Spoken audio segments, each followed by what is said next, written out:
Ya pemirsa, BPJS Ketenagakerjaan bersama pemerintah Kota Jambi resmi meluncurkan program pemberdayaan ekonomi dan kemandirian atau PEKA.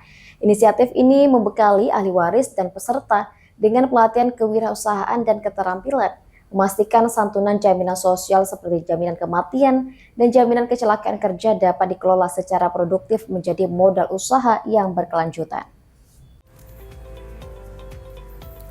BPJS Ketenagakerjaan resmi meluncurkan program pemberdayaan ekonomi dan kemandirian sebagai upaya meningkatkan kesejahteraan peserta dan ahli waris penerima manfaat jaminan sosial ketenagakerjaan. Program tersebut diluncurkan di Aula Baperida Kota Jambi, Kamis 16 Juli 2026. Dalam kesempatan itu, Kepala Kantor Wilayah Sumbaksel BPJS Ketenagakerjaan Kuncoro Budi Winarno mengatakan, program PEKA dirancang untuk membekali peserta dengan keterampilan yang dapat menjadi modal dalam membangun usaha mandiri. Melalui program ini, BPJS Ketenagakerjaan berupaya memaksimalkan perlindungan bagi tenaga kerja, tidak hanya melalui manfaat santunan, tetapi juga dengan mendorong peningkatan perekonomian masyarakat pekerja di Kota Jambi. Pada tahap awal, sebanyak 20 peserta mengikuti pelatihan yang terdiri dari 6 ahli waris penerima manfaat jaminan kematian JKM, 4 peserta klaim jaminan hari tua JHT, 1 peserta klaim jaminan kecelakaan kerja JKK, dan 9 peserta penerima jaminan kehilangan pekerjaan JKP. Pelatihan yang diberikan mencakup beberapa bidang keterampilan seperti pengelolaan makanan, barista, dan konten kreator, serta menjahit.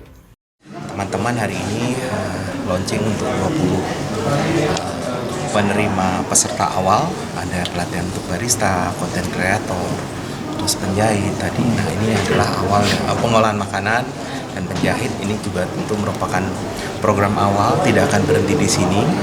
Tentu diharapkan akan menjadi program berkelanjutan. Kami terus akan berupaya untuk memastikan bahwa program BPJS Ketenagakerjaan ini bersinergi dengan seluruh APD Satuan Pemerintah di Kota Jambi, juga di kota-kota yang lain yang ada di provinsi ini. Kami juga sudah melakukan ini di 11 kantor wilayah di Indonesia, tentu dalam upaya supaya BPJS TK dapat memberikan manfaat yang lebih. Terkait dengan pemberian klaim tidak berhenti di situ saja, jadi kami punya program, ada juga manfaat layanan tambahan untuk perumahan, bekerja sama dengan perbankan, ada manfaat beasiswa untuk ahli waris, anak didik peserta, anak didik dari ahli waris yang menerima manfaat. Dan program PEKA ini adalah bagian dari upaya kami untuk terus berinovasi, memberikan manfaat sebesar-besarnya.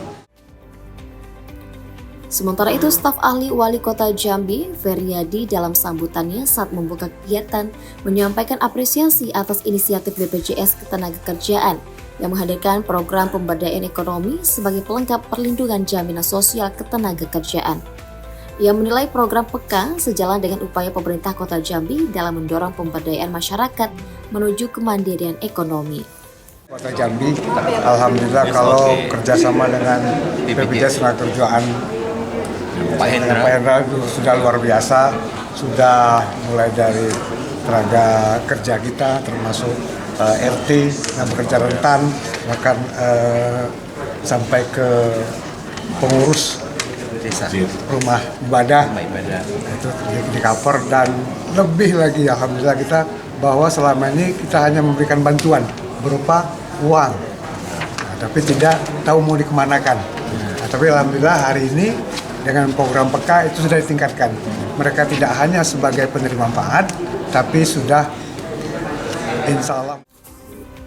Lebih lanjut, Kepala BPJS Ketenagakerjaan Cabang Jambi Hendra Elvian menjelaskan bahwa berdasarkan data BPJS Ketenagakerjaan, terdapat lebih dari 21.348 pekerja yang terlindungi melalui program pemerintah Kota Jambi. Dari jumlah tersebut, 14 pekerja meninggal dunia, namun baru 2 ahli waris yang bersedia mengikuti pelatihan keterampilan. Kondisi tersebut menjadi bahan evaluasi agar semakin banyak penerima manfaat bersedia mengikuti program pemberdayaan. Nah, jadi memang dalam proses kita lakukan asesmen ini, ada asesmen yang kami lakukan untuk proses menentukan peserta yang ikut pelatihan nantinya. Nah, asesmen ini dalam bentuk kita menawarkan kepada para pekerja yang menerima manfaat dari jasa kerjaan itu, termasuk ahli warisnya. Nah, ini salah satu upayanya karena dalam waktu singkat, karena program ini baru kita inisiasikan di bulan Mei kemarin, awal Juni lah mulai kita diskusikan dengan kota, ya masih piloting. Baru sejauh ini sebenarnya target kita di awalnya 30 peserta, tapi sampai dengan saat ini baru 20 peserta yang mengajukan untuk ikut program pelatihan. Yang mudah-mudahan ke depan ini akan makin banyak bertambah, dan pastinya tujuan dan harapan kita dengan adanya kerjasama atau program pemberdayaan ekonomi dan kemandirian ini berjalan di Kota Jambi bisa meningkatkan perekonomian keluarga ahli waris termasuk peserta tadi, dan pastinya akan mendukung perekonomian daripada pemerintah daerah. Jadi meningkatkan kestabilan ekonomi yang ada di kota. Itu tujuannya. Oke, menciptakan lapangan kerja baru. Termasuk itu juga menciptakan lapangan kerja baru yang sudah saya sampaikan Pak. Rian Chen, JEK TV melaporkan.